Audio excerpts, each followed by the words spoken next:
सृष्टिस्थित्यप्येह नियतिदृशितमो बन्धमोक्षाश्च यस्मादस्य श्री ब्रह्मरुद्रप्रभृतिसुरनरद्वेषशत्रुवात्मकस्य विष्णोर्व्यस्ता समस्ता सकलगुणनिधिः सर्वदोषव्यपेतः पूर्णानन्दाव्ययो यो गुरुरपि परमः चिन्तयेत् तं महान्तं जन्माद्यस्य यतोन्मयादितरतश्चार्थेष्वभिज्ञस्वराट् तेने ब्रह्महृदाय आदिकवये मुह्यन्ति यं सूरयः तेजो वारिमृदां यथा विनिमयो यत्र त्रिसर्गो मृषा धाम्ना स्वेन सदा निरस्तकुहकं सत्यं परं धीमहि नारायणं नमस्कृत्य नरं चैव नरोत्तमं देवीं सरस्वतीं व्यासं ततो जयमुदीरयेत् कृष्णाय वासुदेवाय हरये परमात्मने प्रणतक्लेशनाशाय गोविन्दाय नमो नमः। श्रीगुरुभ्यो नमः। ಶ್ರೀಮದ್ಭಾಗವತ ದ್ವಿತೀಯ ಸ್ಕಂದ ಪಂಚಮೋಧ್ಯಾಯದಲ್ಲಿ 6ನೇ ಶ್ಲೋಕ. ನಾಹಂ ವೇದ ಪರಂ ತ್ವಸ್ಮಾನ್ ನಾವರಂ ನ ಸಮಂ ವಿಭೋ ನಾಮರೂಪ ಗುಣೈರ್ಭಾವ್ಯಂ ಸದಸತ್ ಕಿಂಚಿತ್ ಅನ್ಯತಃ. ಸೃಷ್ಟಿಯ ಬಗ್ಗೆ ಪರೀಕ್ಷಿತ್ ರಾಜ ಪ್ರಶ್ನೆ ಮಾಡಿದಾಗ ನಾರದರು ಮತ್ತು ಬ್ರಹ್ಮದೇವರು ನಾರದ ಸಂವಾದವನ್ನು ಶುಕಾಚಾರ್ಯರು ಉಪದೇಶ ಮಾಡ್ತಾ ಇದ್ದಾರೆ. ಅಲ್ಲಿ ನಾರದರು ಮಾಡಿದ ಪ್ರಶ್ನೆ, ಜಗತ್ತಿನ ಸೃಷ್ಟಿಕರ್ತೃವಾಗಿ ಬ್ರಹ್ಮದೇವರಿದ್ದಾರೆ ಎಂಬುದು ಪ್ರಸಿದ್ಧ.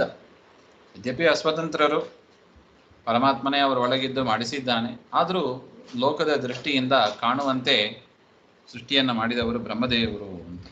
ಅದನ್ನು ಪೂರ್ವ ಪಕ್ಷವಾಗಿ ಇಟ್ಟುಕೊಂಡು ನಾರದರು ಸ್ತೋತ್ರ ಮಾಡ್ತಾ ಇದ್ದಾರೆ.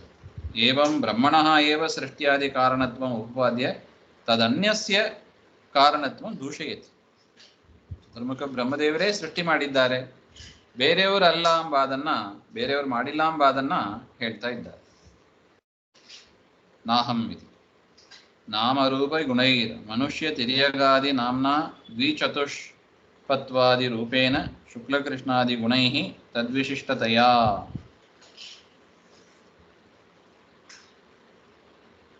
ಎಂಥ ಜಗತ್ತು ಹಾಗೆ ಅಂದರೆ, ನಾನಾ ವಿಧವಾದ ನಾಮ ರೂಪ ಗುಣಗಳು. ಮನುಷ್ಯ ತಿರ್ಯಗಂತ ಅನೇಕ ಜೀವರಾಶಿಗಳ ಗುಂಪು ದ್ವಿಚತುಷ್ಪತ್ವಾದಿ ರೂಪೇಣ, ಕೆಲವುದಕ್ಕೆ 2 ಕಾಲು, ಕೆಲವುದಕ್ಕೆ 4 ಕಾಲು, ಈ ರೀತಿಯಾದ ರೂಪದ ವೈಚಿತ್ರ್ಯ. ಶುಕ್ಲಕೃಷ್ಣಾದಿ ಗುಣ, ಕೆಲವರು ಬಿಳಿ ಬಣ್ಣ, ಕೆಲವರು ಕಪ್ಪು ಬಣ್ಣ, ಈ ರೀತಿಯಾಗಿ ನಾನಾ ವಿಚಿತ್ರವಾದ ನಾಮ ರೂಪ ಗುಣಗಳಿಂದ ಕೂಡಿದ ಈ ಸ್ಥೂಲ ಮತ್ತು ಸೂಕ್ಷ್ಮವಾದ ಈ ಜಗತ್ತು ಎಲ್ಲದಕ್ಕೂ ಕೂಡ ಯಸ್ಮಾದ್ ಅನ್ಯತಃ ಅನ್ಯಸ್ಮಾದ್ ಭಾವ್ಯಂ ಉತ್ಪಾದ್ಯಂ. ಇಂತಹ ಜಗತ್ತನ್ನ ಬ್ರಹ್ಮದೇವರೇ, ನಿಮ್ಮನ್ನು ಬಿಟ್ಟು ಯಾರು ಸೃಷ್ಟಿ ಮಾಡ್ಲಿಕ್ಕಾಗ್ತದೆ? ತದನ್ಯತ್ ತ್ವಸ್ಮಾತ್ ಭವತಃ ಪರಂ ಉತ್ತಮಂ. ಅಂತಹ ಸೃಷ್ಟಿ ಮಾಡಿದ ನಿಮ್ಮನ್ನ ಬಿಟ್ಟು ಉತ್ತಮರು ಅಂತ ನಾನು ಯಾರನ್ನೂ ಕೇಳಲಿಲ್ಲ. ಅವರಂ ನೀಚರನ್ನು ನಾನು ನೋಡಿಲ್ಲ. ಅಂತ ಜಗತ್ತನ್ನು ಸೃಷ್ಟಿ ಮಾಡಿದ ನಿಮಗಿಂತ ಉತ್ತಮರೂ ನಾನು ಕಂಡಿಲ್ಲ, ಅವರ ನೀಚರು ಕಂಡಿಲ್ಲ, ಸಮರಾದವರು ಇಲ್ಲ. ಈ ರೀತಿಯಾಗಿ ತಥಾಚ ಜಗದುತ್ಪಾದಕಂ ತ್ವದನ್ಯತ್, ನಿಮಗಿಂತ ಬೇರೆಯವರು ಇಂತಹ ಜಗತ್ತನ್ನು ಸೃಷ್ಟಿ ಮಾಡಲಿಕ್ಕೆ ಸಾಧ್ಯನೇ ಇಲ್ಲ. ನಿಮಗಿಂತ ಉತ್ತಮರಾದವರು ಇಲ್ಲ, ಕೆಳಗಿನವರು ಇಲ್ಲ, ಮಧ್ಯಮರು ಇಲ್ಲ. ಹಾಗೆಂತ ಪ್ರಮಾಣಾಭಾವ, ಹಾಗೆಂತ ಪ್ರಮಾಣ ಇಲ್ಲ ಹಾಗೆ ಎಂಬ ಅದಕ್ಕೆ ಕಾರಣವನ್ನು ಕೂಡ ನಾರದರು ಹೇಳಿದ್ದಾರೆ ಅಂತ ಹೇಳ್ತಾ ಇದ್ದಾರೆ. ಸ ಭವಾನ್ ಅಚರದ್ ಘೋರಂ ಯತ್ತಪಸ್ ಸುಸಮಾಹಿತಃ ತೇನ ಖೇದಯಸೇನಸ್ತ್ವಂ ಪರಾಂ ಶಂಕಾಂ ಚ ಯಚ್ಚಸಿ. ಇಷ್ಟೆಲ್ಲ ನೀವು ಜಗತ್ತನ್ನ ಮಾಡಿದರೂ ಕೂಡ ನನಗೆ ಒಂದು ಸಂಶಯ ಬಂದಿದೆ. ತಪಸ್ ಮಾಡ್ತಾ ಇದ್ರಿ ನೀವು, ಇಂತಹ ಸರ್ವಜ್ಞರು ನೀವು, ಜಗತ್ತನ್ನು ಸೃಷ್ಟಿ ಮಾಡಿದವರು, ಯಾರನ್ನು ಕುರಿತು ತಪಸ್ ಮಾಡ್ತಾ ಇದ್ದೀರಿ ನೀವು ಅಂತ ಪ್ರಶ್ನೆ. ಅದು ಸಂಶಯ ಬೀಜ.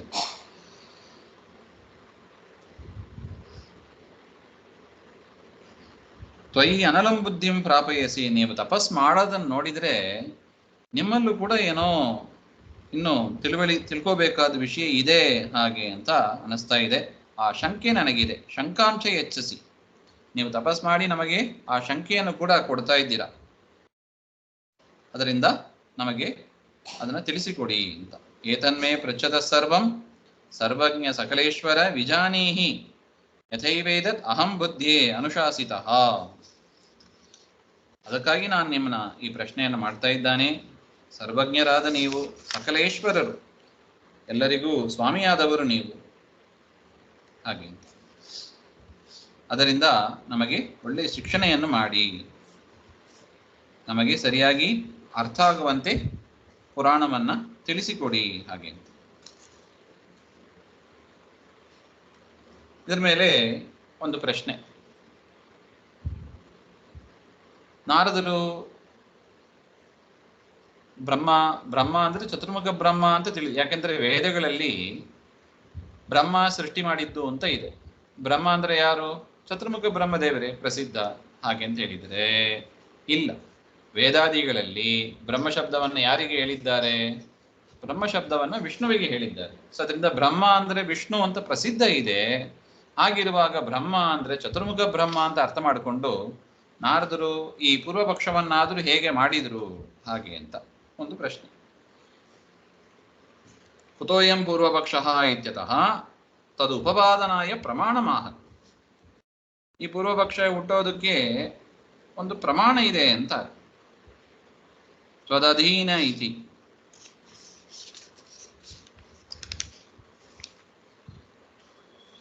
ನೋಡಿ, ಆಚಾರ್ಯರು ತಾತ್ಪರ್ಯದಲ್ಲಿ ಹೇಳ್ತಾ ಇದ್ದಾರೆ, ತ್ವದಧೀನ ಯತಸ್ಸತ್ತ ಅವರಸ್ಯಾಪಿ ಕೇಶವ ಅತ ಸ್ವರೂಪದ ಸಮ್ಯಕ್ ಸತಿಭೇದೇಪಿ ತದ್ಭವಾನಿತಿ ಮಾತ್ಸ್ಯೆ ಅಂತ ಮತ್ಸ್ಯ ಪುರಾಣದ ಮಾತು.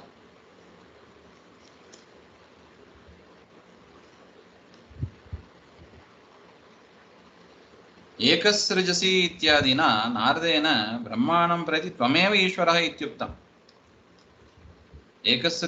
ನೀನೊಬ್ಬರೇ ಜಗತ್ತನ್ನು ಸೃಷ್ಟಿ ಮಾಡಿದಿ ಹಾಗೆ ಅಂತ ಹೇಳಿದ್ರಿಂದ ಬ್ರಹ್ಮದೇವರನ್ನ ಈಶ್ವರ ಅಂತ ಹೇಳಿದರು. ಈಶ್ವರಃ ಇತ್ಯುಕ್ತಂ, ಸಕಲೇಶ್ವರ ಅಂತ ಹೇಳಿದರು. ಆದರೆ ಸಿದ್ಧಾಂತದಲ್ಲಿ ಏನಿದೆ? ಜೀವ ಮತ್ತು ಈಶ್ವರರಿಗೆ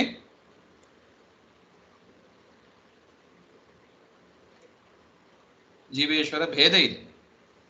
ಜೀವ ಅಂದ್ರೆ ಬ್ರಹ್ಮದೇವರಿಗೆ, ಬ್ರಹ್ಮದೇವರು ಮತ್ತು ಈಶ್ವರ ಒಂದು ಆಗೋದಿಲ್ಲ, ಭೇದ ಇದೆ. ಅದರಿಂದ ಅದನ್ನ ಬಿಡಿಸಿ ಹೇಳ್ತಾ ಇದ್ದಾರೆ, ನಾಹಂ ಭೇದ ಪರಂ ತ್ವಸ್ಮಾದಿತ್ಯುಕ್ತತ್ವಾತ್. ನಿಮಗಿಂತ ದೊಡ್ಡವರಾದವರನ್ನ ನಾನು ತಿಳಿದಿಲ್ಲ. ಅವಿಜ್ಞಾಯ ಪರಮತಃ ಇತಿ ಪಕ್ಷಮಾನತ್ವಾಚ. ಮುಂದೆ ಹೇಳಲಿಕ್ಕಿದ್ದಾರೆ, ನಿಮಗಿಂತ ಮತ್ತವರನ್ನ ನಾನು ತಿಳಿದಿಲ್ಲ. ಅತಃ ಅಯಂ ಪೂರ್ವಪಕ್ಷ ಏವ ಇತಿ ಜ್ಞಾಯತೆ. ಅದರಿಂದ ಇದು ಪೂರ್ವಪಕ್ಷವೇ ಹೊರತು ಇದು ಸಿದ್ಧಾಂತ ಅಲ್ಲ. ಇದು ಪೂರ್ವಪಕ್ಷ ಜೀವ ಮತ್ತು ಬ್ರಹ್ಮ ಒಂದು ಅಂತ ಹೇಳುವ ಪೂರ್ವಪಕ್ಷವೂ ಬೇಕಾದ್ರೆ ಹೇಳ್ಬೋದು. ಆ ರೀತಿಯಾದ ಪೂರ್ವಪಕ್ಷವೂ ಇಲ್ಲಿ ಇದೆ. ಯಾಕೆ? ನಾರದರು ಬ್ರಹ್ಮದೇವರನ್ನ ಈಶ್ವರ ಅಂತ ಕರೆದಿದ್ದರಿಂದ ಜೀವ ಮತ್ತು ಈಶ್ವರ ಎಲ್ಲ ಒಂದೇ ಹಾಗೆ ಎಂಬ ಒಂದು ಅರ್ಥದಲ್ಲೂ ಕೂಡ ಬರುತ್ತದೆ. ಜೀವ ಬ್ರಹ್ಮ ಐಕ್ಯ ಪರವಾಗಿಯೂ ಕೂಡ ಪೂರ್ವಪಕ್ಷ ಹುಟ್ಟುತ್ತದೆ ಅಂತ ಹೇಳ್ಬೋದು.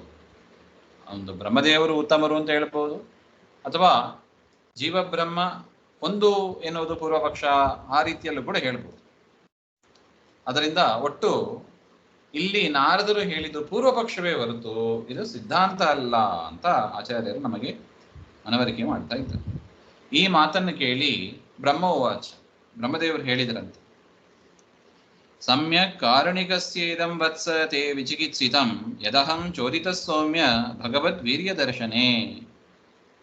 ನಾರದರ ಪ್ರಶ್ನೆಗೆ ಉತ್ತರ ಹೇಳುವುದಕ್ಕಾಗಿ ಮೊದಲು ಆ ಪ್ರಶ್ನೆಯನ್ನ ಸ್ತೋತ್ರ ಮಾಡ್ತಾ ಇದ್ದಾರೆ ಬ್ರಹ್ಮದೇವರು. ನೀವು ಕೇಳಿದ ಪ್ರಶ್ನೆ ತುಂಬಾ ಸರಿಗಿದೆ. ಹಾಗೆ ನಿಮ್ಮ ಸಂದೇಹ ಅದು ಪರಿಹಾರ ಮಾಡಬೇಕಾದ್ದೇ.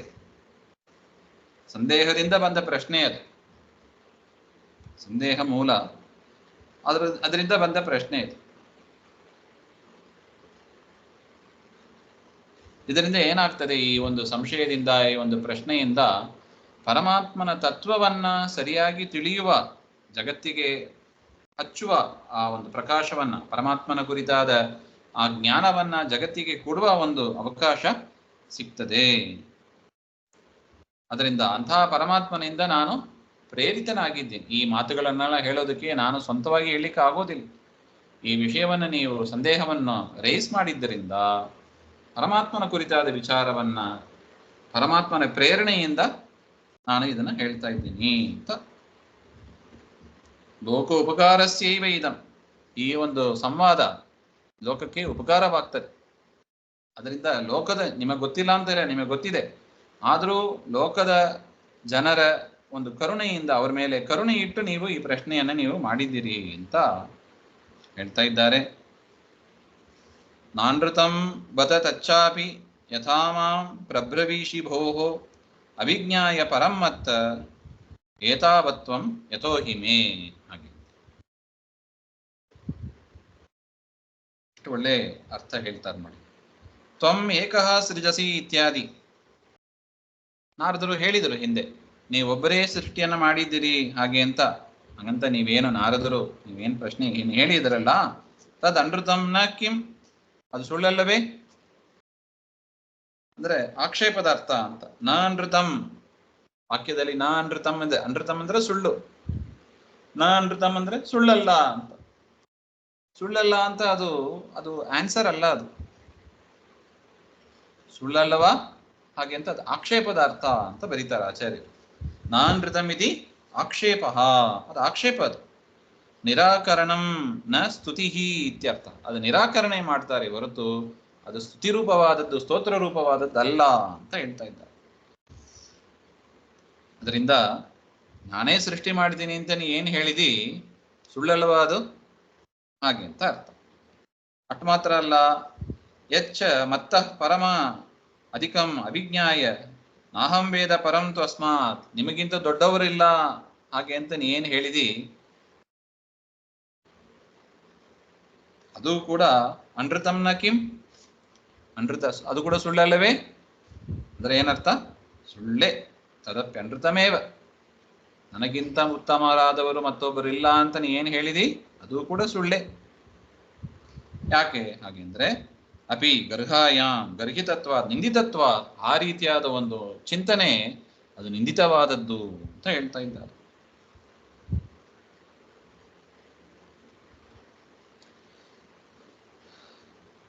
ಯಾಕೆ?